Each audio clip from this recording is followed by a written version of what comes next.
Hey everybody, and welcome to today's video where we're going to talk about channeling. I just want to talk a little bit about what channeling means to me and a few of the methods that I use.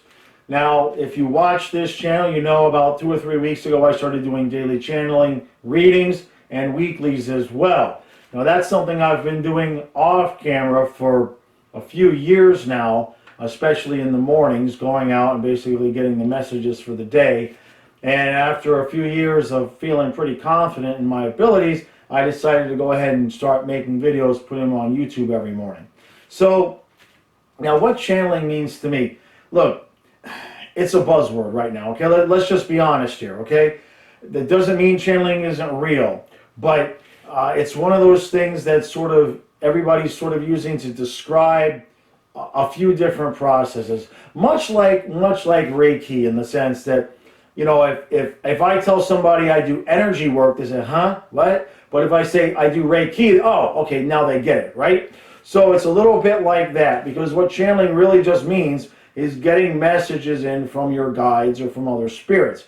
And there's multiple ways that people can go about it. I've seen people, you know, and I've done it myself, where I'm on camera and you can kind of see the person go away. I've noticed that with myself, and when I sit at night and I channel readings for people, you can see it on camera where I'm no longer focused in on the camera. I sort of go away and you can kind of see my eyes off to the side and focused.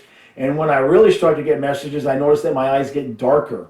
That was something first couple of times I saw it on camera, because I knew that I would feel a different vibration when I got to a certain level. So I started wondering what that would look like. And the first couple of videos where I really got to a deeper level, you can just see my eyes change from light to dark. It's pretty cool. So, but that's just one of the ways, right? Now, it doesn't always happen that way. There's times when I get into a good vibration, a good space, and I'm able to really clearly hear, you know, sentences and paragraphs, and just kind of have them flow in and flow out. But it doesn't always exactly work that way. And for me, I don't look at it like there's this time constraint. As an example, a reading like I might have done this morning was something that I will start getting messages the previous night before. And it doesn't always come in the sense of a message from my spirit, like an auditory message. Now, most of the time, if I'm channeling a reading for somebody specific, I will hear auditorily the messages from my guides. But when I'm doing a reading for the collective, many times what I will find is that the day before, I will start to either hear things, or certain things I will pick up. Maybe somebody might send me a message that is worded a little bit strange. Or maybe I'll see something, somebody makes a post where the wording something catches me, you know. And then the next thing you know, my guides are giving me messages that are, you know, sort of related to what I've already seen. And it ends up being pertinent for the day. So a lot of times, I'm not just getting the messages as I'm speaking them. A lot of times it's something that I've already gotten, whether it be the previous day, or sometimes it'll be in the morning too.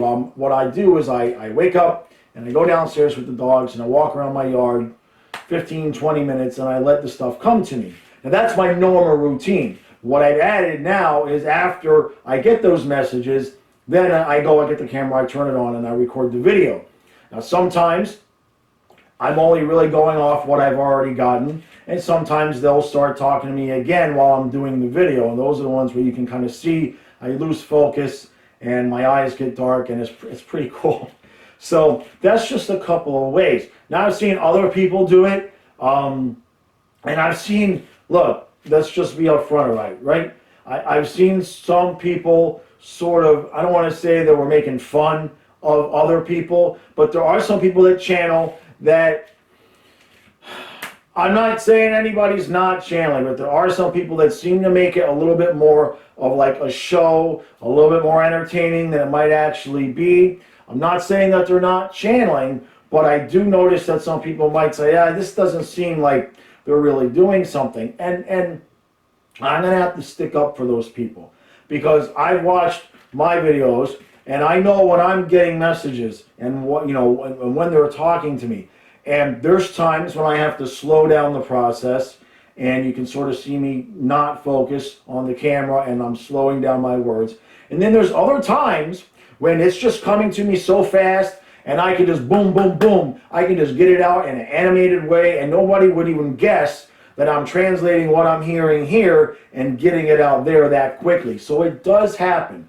So if you see somebody that it seems like maybe, you think maybe they're faking it, or you're seeing people in the comments thinking that they're faking it, look at the information that they're putting out. That's the number one thing. If you're watching somebody and what they're saying sort of resonates, then it resonates. You know what I mean? And if somebody's putting on a little bit more of a show than you think is appropriate, I'm going to tell you right now, that's not a guarantee that they're faking or they're doing something wrong. There are times when people that channel can just get into that instant, instant translation mode, so to speak, where the second I'm hearing it, I'm saying it. And sometimes, sometimes for me, genuinely, especially when I'm, doing some of the hockey videos, I'm not saying I'm channeling for the hockey videos, but there's a process by which you get so used to speaking on camera that you're so trained to be able to take your thoughts and things that you're feeling about it and just instantly get it out. So I just wanted to mention that, because I know I've seen a few videos where even I kind of looked at it like, okay, they're really making a production out of it rather than just sort of being simple. So, but everybody has their own style, and that might be the way, that might be the best way that they know how. The way that they're most comfortable channeling might be that personality. Where, like, for me, when I'm normally speaking, you guys know, I'm animated, I'm a little loud, I'm going to keep talking, and I'm going to have a lot to say. But when I'm channeling, I'm a lot more reserved. My vocals, it changes a little bit more monotone, a little lower. So that doesn't mean I'm faking it. So no matter what you hear from somebody, if the information resonates, then I'm gonna go ahead and say that they're the real thing. Now, as far as people say, well, where are you getting these messages from? What are these voices that you're hearing? And there are some of us that will tell you, look, I know that this is my grandfather speaking, or my uncle speaking, or something like that. And it does happen. It absolutely does happen. But moreover, they're just what we consider to be our guides. Okay? The first step before you can really publicly channel, and before you can really get to a point where you're comfortable knowing what you're doing, is you have to be able to discern between where the positive voices are and where those negative voices are that might be anxiety or might be other types of things trying to come in. That it takes a minute, okay? Especially when you first start out. I always recommend in any spiritual practice, whatever you are learning to do, start with things that are small things that won't have a huge impact on whether you get them right or not. So if you wanted to kind of try your hand at channeling, so to speak, the best way to do it is just in your own privacy, and to sort of think of a question or think of something that you want to know about, and just sit and practice and feel what comes to you. Don't worry about hearing it so much, because even for somebody experienced like myself, there's going to be different layers of things that you're going to hear and feel, okay? The first thing is going to be a feeling. Second thing is going to be something you hear. And then you're going to have to start determining, it's like, is that my mind or is that something else? And you have to shove your mind over here to the side. And a few times, sometimes you have to go 3 and 4 layers deep and just focus in. And then you hear that voice coming from your gut. Now, you do hear it in your ear, but it's almost like you can feel it coming from a different place. So if you want to try your hand at that, you just practice with small things, right? You practice kind of wanting to know, maybe, try to channel how your day at work is going to go, or how somebody else is going to react to you. Just practice with it. Everybody has the ability to do it, okay? And that's the other thing. Some of us have been given a gift where it just, boom, it comes and it's that way. But everybody has the ability, and it depends on, your personality, your beliefs, how badly you want to develop that gift, or whether or not, you can get over the fear of negative entities coming in. And that's another question that I know a lot of people think. They think, well, how do you know where the voices that are coming from, how do you know they're all positive? There's a couple of ways, all right? The first thing is, if you are in the right vibration for yourself, you are going to know when something that is unfamiliar and unpleasant is coming in to your energy field, okay? You're going to know it. So when you get to that place where you feel like you're in alignment, you don't have to worry about that so much, because number one, you're not going to attract those negative things as much. And number two, as soon as you do attract something negative, you're going to recognize it immediately.